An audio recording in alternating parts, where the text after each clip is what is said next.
Terkait dengan jadwal KPU yang mengeluarkan debat cawapres ini tidak ada sendiri-sendiri, tapi bergabung dengan paslon ataupun dengan capres ya. Dari timnas sendiri bagaimana sih Pak, sudah ada Jadi begini, jadi setahu saya dari tim sudah mengirimkan surat kepada KPU usulan terkait format debat, ya. Dan tim belum pernah diajak berbicara. Pengalaman kami dulu selalu tiga pasangan calon itu ada utusannya yang diajak bicara, merumuskan bersama-sama. Karena itu kita terkejut belum berbicara bersama tapi sudah ditetapkan.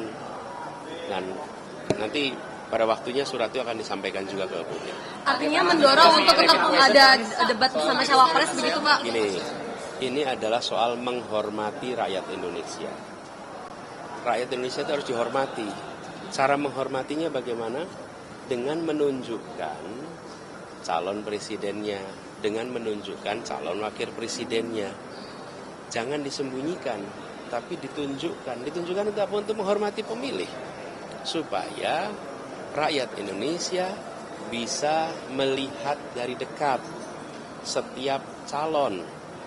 Dan saya bersyukur cawapres yang berpasangan dengan saya ini kompetensinya luar biasa, punya pengalaman yang luar biasa. Tidak ada yang perlu disembunyikan dari Gus Imin. Jadi saya terusin begini. Jadi Gus Imin ini rekam jejaknya di dalam politik panjang, kiprahnya aktivis sejak muda, pernah menjadi pimpinan DPR termuda, pernah di kabinet usia muda. Jadi ini adalah seorang contoh bagaimana rekam jejaknya harus diketahui oleh publik. Jadi saya berpandangan perlu ada forum untuk calon presiden biar rakyat bisa memperbandingkan. Lalu perlu ada forum untuk calon wakil presiden biar rakyat juga memperbandingkan. Dan itu adalah cara memberikan penghormatan kepada rakyat. Karena rakyatlah pemegang kekuasaan. Biarlah rakyat mengetahui secara lengkap, detail. Ikuti aja apa maunya KPU. Yang penting KPU harus fair, terbuka, demokratis. Selama ini kan Mas Gibran takut ya silakan beropini. Terkait juga ada perubahan sistem itu Mas, terkait materi cawapres kan tidak jadi satu lagi. Ya saya ngikuti keputusan KPU. Mengikut apa kata KPU aja. Diadakan ya ayo, nggak diadakan ya udah. Tapi kalau memang lebih baik diadakan aja. Oh, diadakan aja Mas. Ya, kalau Gibran sih berarti Mas. Ya itu saya nggak tahu. Kan saya Kaisang. banyak Nih, saya Kaisang bukan Gibran. Tapi kalau timnya Mas Prabowo, Pak Prabowo Gibran ini sendiri siap jika siap. ada? Saya rasa jauh lebih baik kalau ada debat cawapres. Udah. Gak apa-apa, saya mau debat mau tidak siap saja. Apakah ini menguntungkan salah satu paslon Pak Mahfud? Nggak tahu, itu urusan KPU yang ngatur ya. Bagi saya mau berdebat ayo, tidak berdebat ayo. Soal pernyataan dari salah satu komisioner KPU yang tadi disebutkan. Nah, kalau misalnya memang tegas dikatakan bahwa tetap 3 kali debat capres, kemudian 2 kali debat cawapres, itu sesuai dengan ketentuan perundang-undangan. Ya, baik Undang-Undang Pemilu maupun Peraturan KPU nomor 15 tahun 2023. TPN Ganjar Mahfud akan menerima itu. Yang kita tidak terima adalah satu format yang dibuat menyimpang dari apa yang diatur dalam undang-undang dan peraturan KPU, yaitu mengadakan debat di mana kedua di mana capres dan cawapres itu hadir ya dalam perdebatan-perdebatan yang akan diadakan oleh KPU itu tersebut.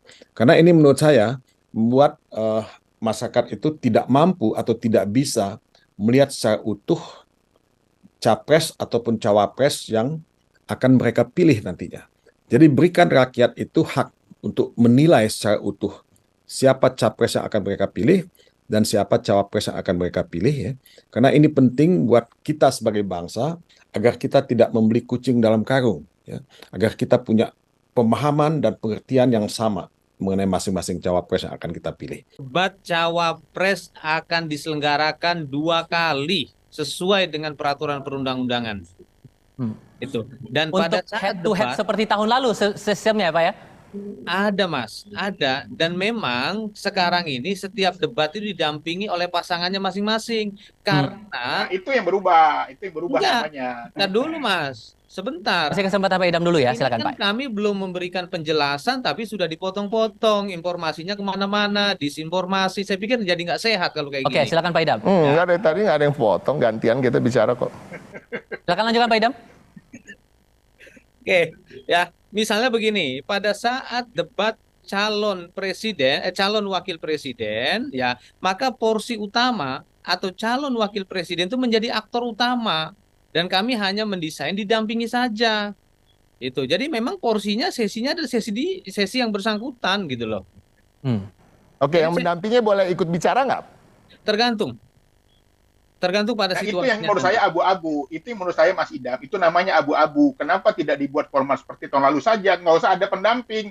Biarkan aja cawapresnya maju satu-satu gitu loh. Kan lebih gentleman, lebih enak. Dan dengan alasan tadi yang saya sampaikan juga bahwa ada kemungkinan pada perjalanan ketika mereka memimpin pemerintahan ini, ada kemungkinan presiden akan berhalangan tetap. Jadi nggak bisa didampingi gitu. Kenapa ada calon wakil presiden? Karena memang harus dipilih gitu. Supaya tidak terjadi pemilihan umum baru lagi gitu di tengah pemerintahan. Kan itu. Jadi semua tuh ada maksudnya gitu. Oke, Mas Idam. Ya, jadi untuk debat cawapres itu aktor utamanya ada cawapres itu sendiri. Capresnya boleh ngomong nggak tapi dalam debat itu? Porsi utama pemerintahan itu ada di cawapres. Oke.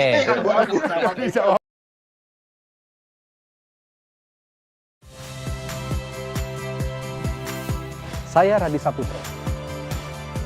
Saksikan program-program Kompas TV melalui siaran digital, pay TV dan media streaming lainnya. Kompas TV, independen, terpercaya.